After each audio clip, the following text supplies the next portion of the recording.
I literally changed the MF Ghost storyline. I make Kanata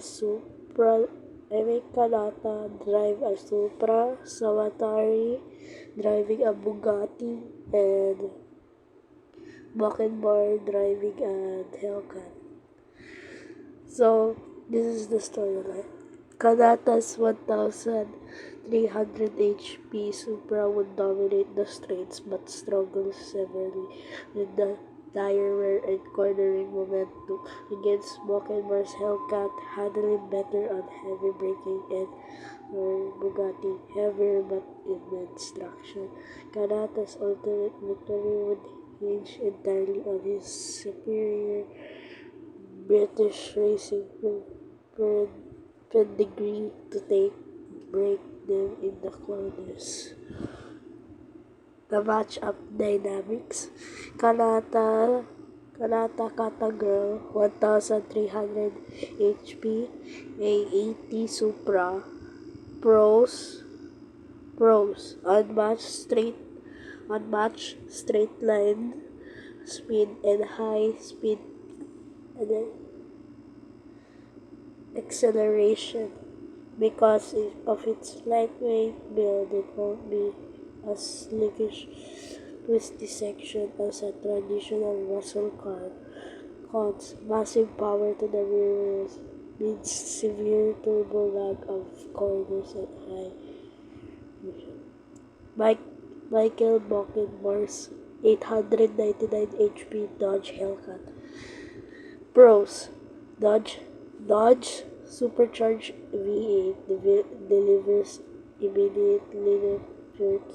It is heavy but rewards precision racing rides and technical skills. He'll excel at late braking at corner exits. Kaito Sawatari, 899 HP Bugatti. Pros: Bugatti cars offer high top speeds, and parallel all-wheel drive grip. Sawatari can power out of corners aggressively without worrying about traction loss.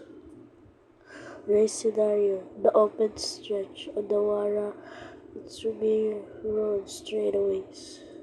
Kanata and Sawatari will easily gap Mockingbird, however, because Sawatari's more possible with the scenario that these spec cars Kanata once earned 1,300 HP will allow him to pull ahead on the straights.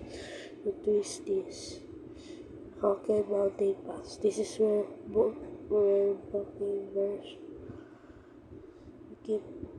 has lightened chassis, keeping 1,300 HP under control without speeding up. Requires massive restraints. Meanwhile, Mockingbird and Sawatari will face the verdict.